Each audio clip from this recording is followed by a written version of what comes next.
Hi, my name is Vanessa Lech. I'm doing a video series about the U.S. Department of Veterans Affairs as well as many other topics. Today's video is going to be about that's cool. I just shared my screen in a way I didn't even know I could share my screen. That's pretty awesome. Anyways, okay, so it's going to be about legislation, and it's actually, all right, it's not quite what I was hoping for. All right, so it's going to be about a law called Deborah Sampson Act, okay? And I'm not sure how it ended up getting named after this person. I don't know all the ins and outs. I'm not trying to be overly political here, but I do have a strong interest in everything that has to do with the military community and military legislation related to legislation impacting military veterans. I am one. I am going to be covering that at length. And so there's a lot of different things in here that I'm wanting to cover. One of the things I want to call out right away is, so I'm visiting Louisiana right now temporarily. It got extended due to COVID-19, okay? And I'm visiting. So I ended up, just through circumstance, basically going, after many years not going to the VA, back to the U.S. Department of Veterans Affairs for my health care.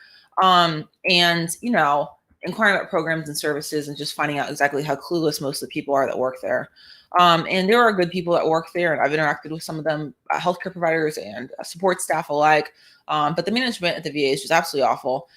It's something I've believed and known for years, and I believe that thousands of these managers need to be fired across U.S. Department of Veterans Affairs nationwide. And, they could serve to fire some right here locally too.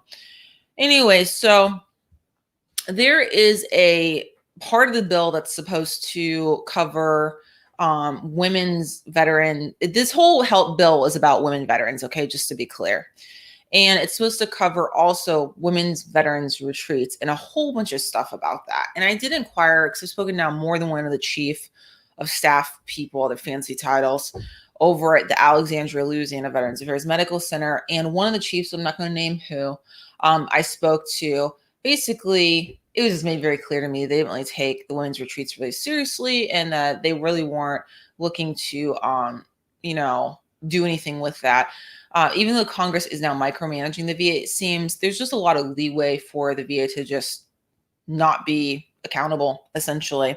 And why would they be? I mean, they're in a civil service system where if you don't do your job, you don't get fired ever. I mean, it's amazing. It really is.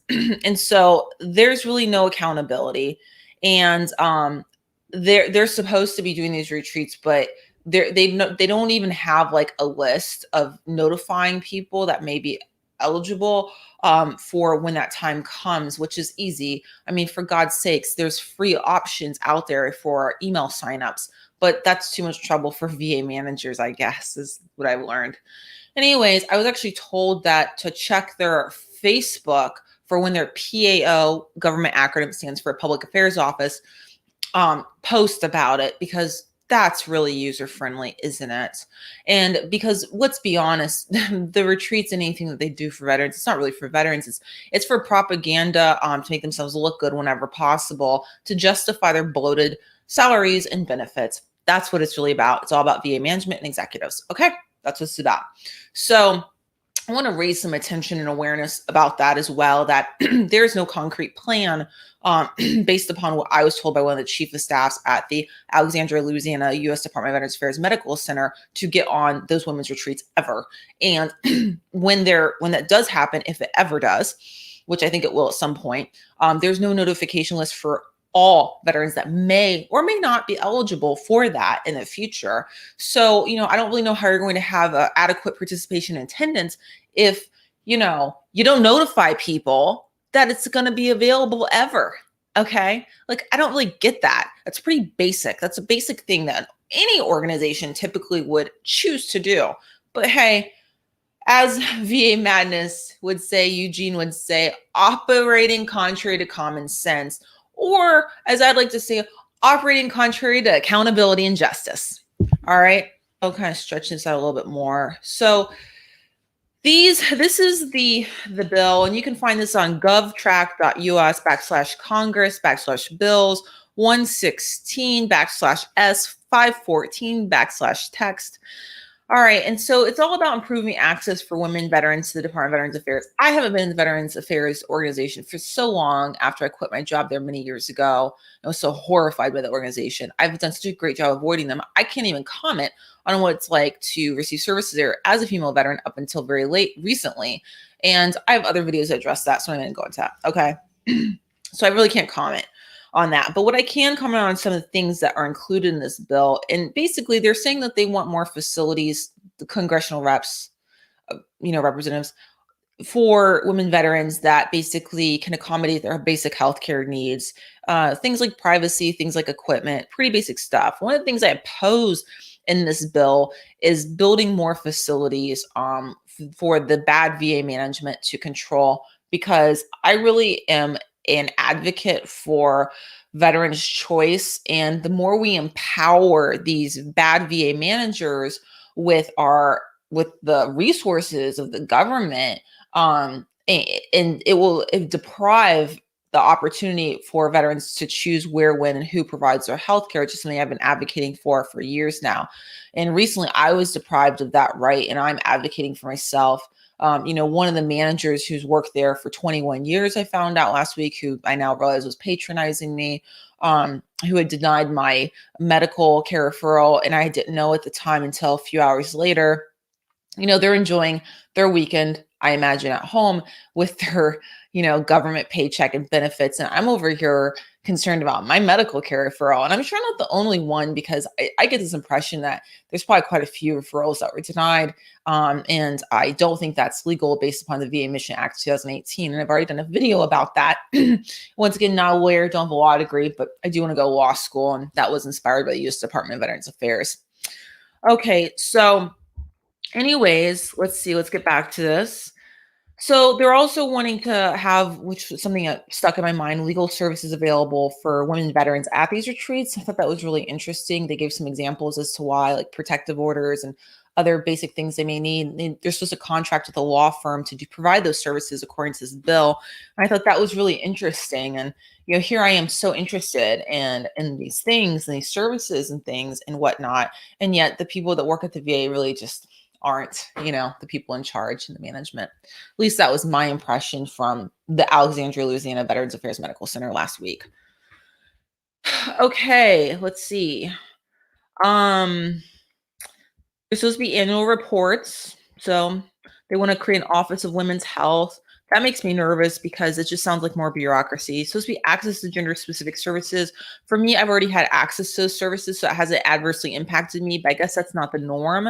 I did not know that was a thing. They're also supposed to have more women veteran healthcare providers. I didn't know that there was a lack. Once again, I haven't been to the VA for healthcare up until very recently, within like a year, last year.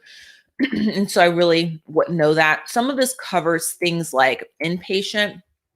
I haven't been inpatient, so I'm not aware of the fact that I guess they didn't have female medical gowns or pajamas or something for inpatient. I didn't even know that was a thing. But I guess it shouldn't surprise me because, well, it just shouldn't. All right. It covers a lot of things about women's health, a lot of things about accessibility and treatment options. Um, it's supposed to include more peer support specialists, which I thought was very interesting. There are women that are peer support specialists. For those of you that don't know what that is, it's basically like an unlicensed but a certified individual that helps provide mental health support in many cases to veterans, or there's a lot of different types of peer support, I guess, but that's how they use them at Veterans Affairs. Evidently, they're using them in non-mental health departments as well, like vocational rehab. But I kind of consider that to be mental health as well, especially if they're in vocational rehab because of a mental health issue, for example. And I actually asked, because I've been asking tons of questions about the VA just for my own knowledge, and I actually spoke to a chief of whatever, I don't even know the title. There's many chiefs at the VA, too many. They need to be laid off, in my opinion. But I spoke to one of them last week, and they told me they only had one peer support specialist for the entire Alexandria, Louisiana Veterans Affairs Medical Center. I thought that was really weird. And they said they're in vocational rehab and they didn't have peer support specialists anywhere else. And I just thought, why? And it didn't even seem like a concern. But the same person also didn't want to email me. They were using a regulation as an excuse, but that was actually false. I'm familiar with the regulation they cited. And, they just were making excuses basically not to communicate with me and, in my opinion, not do their job because that's a part of their job. Okay. What else? So I'm trying to scroll through this and see, kind of what else is in here that I may be missing, which I'm sure is something because I read this last night and I'm trying to resize my screen while I'm at it. I read this last night and it was of interest to me. So some of the things they were talking about too is access to childcare for female veterans. And I thought that was interesting. The VA doesn't really do a good job of communicating with people very well at all. And they tend to be, I think, pretty adversarial, especially their management, some of them. And so I don't really know how anyone's going to know about these services because it's just some of the ones that I was interested in as a female veteran. They didn't have any information about, and they weren't really too interested in, marketing those services. So it's like, how is anyone going to know about these services if they don't know about these services, basically? Okay. It has things about limitations, who's qualified, locations, the area, duration. They define a lot of different terms. And I was trying to find some more info about this. And I was kind of having a hard time with it, but it does expand services for certain veterans as well. It talks about cultural competency with staff. Holy God. So they were talking about this out in the community with community care. I think that should be the least of their worries to show some bad PowerPoint digital presentation to a private practitioner in the community. They need to really focus on the people in their own agency first and foremost before they move out and try to start regulating private practitioners with these kinds of bills. And this just kind of shows the disconnect that, in my opinion, the Congress has with legislating things. They just are disconnected in many cases. And so this is one of them, in my opinion. I have direct experience with just seeing the lack of cultural competency with people serving military veterans and others. I'm not going to get into that. And had it really recently, like where I interacted with a provider, didn't even know basic rank structure and put information in my medical record, which made the statement that I made totally like a different meaning because they didn't have that basic information.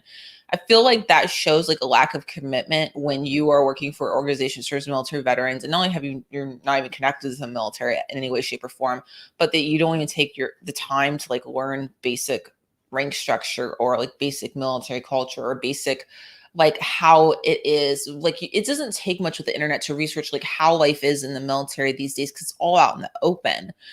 People are sharing like no other. I mean, look at me right here. I'm sharing.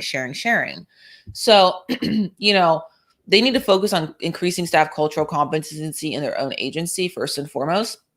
And also, like, they need to make sure they're hiring and retaining people that actually care about military veterans and not just like their paychecks. But it's hard to do that when your own managers only really are focused on their paychecks. So, no, whatever.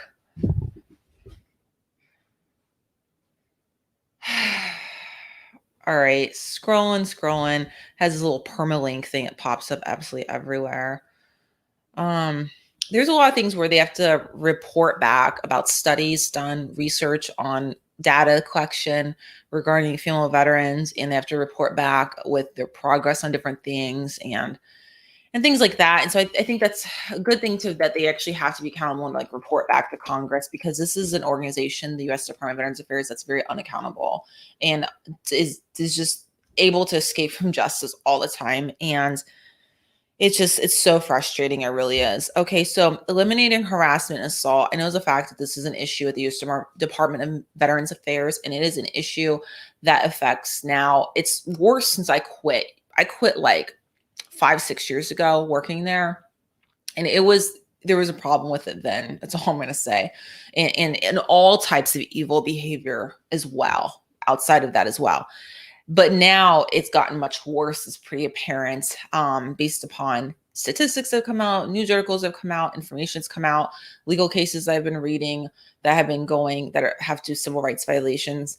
And it's affecting military veterans, and it's affecting people that are trying to serve military veterans that work at the U.S. Department of Veterans Affairs. And when I worked at the VA, I'll never forget, for as long as I live, unfortunately for me, many things to include, but not limited to, how the walls were papered with policies of what was supposed to be happening, but they don't follow the rules at the VA is what I've learned. They selectively enforce these rules. They don't uniformly enforce them, okay? And so they talked a lot. I was seeing a EEOC case that came out. They had a really great law firm. Looks like they're out of DC. They probably spent hundreds of thousands of dollars in legal bills. This is the reality of what happens. And they got lucky and they were able to win. And there were staff that had been sexually harassed and assaulted by a military veteran at the VA, and the management failed to intervene according to the news article that had been written about the legal documents and the judge's findings. And, they were paid a substantial sum of money that came out of that. And the VA responded, their public affairs office from that region of the VA, different region from where I'm at, that they have all these policies and protocols and trainings, but it's like your policies and your protocols and trainings are clearly not working to stop and prevent the evil behavior at the U.S. Department of Veterans Affairs. And I believe that's because they have a huge cultural problem there that only thing will fix, I think, are two things. Number one, they need to terminate thousands of managers nationwide. That is what I've believed for years is not happened. To the credit of some of the people in charge of this organization, they tried to terminate managers in the last number of years, and they were unsuccessful in a number of cases, in many cases, because of the bureaucracy of the Merit System Protection Board and of the union that's involved as well. And the reality is that they were unable to get those managers out of their jobs. They terminated them, and then the Merit System Protection Board, in a number of cases, ordered those people to be placed back in their jobs as managers so they could continue to wreak havoc. Okay.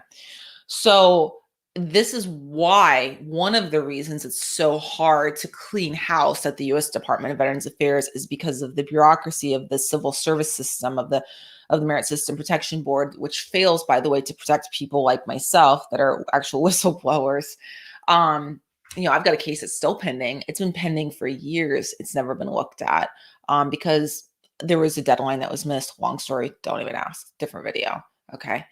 Anyways, and it's like we're spending so much money, the taxpayers are, to fund things that aren't even helping military veterans at all and the people that are trying to serve them, is my point. And, we really need to take a look at really removing the civil service system. That's what needs to happen. And to make it an at-will employment system where the best, most talented people are being recruited and retained.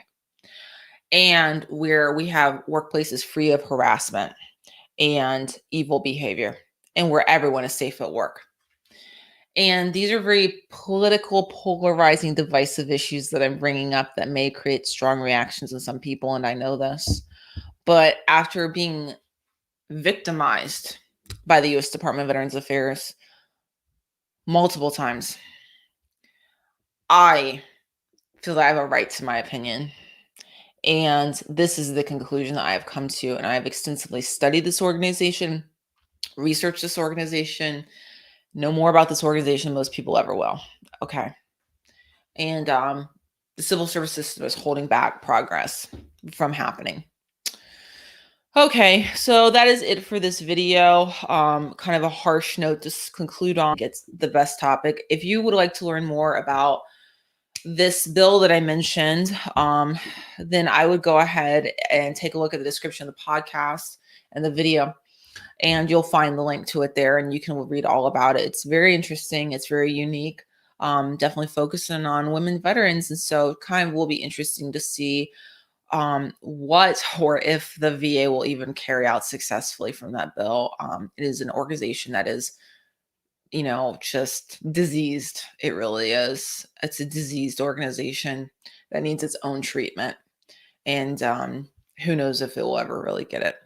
All right. I wish you all the best. If you want to see more content like this, go ahead and subscribe to this YouTube channel. Like this video if you like it. Follow along on the podcast to get the word out about the truth about the U.S. Department of Veterans Affairs and the changes that need to be made to help all military veterans. All right. And the people who are trying to serve them. All right. Wish you the best. Bye.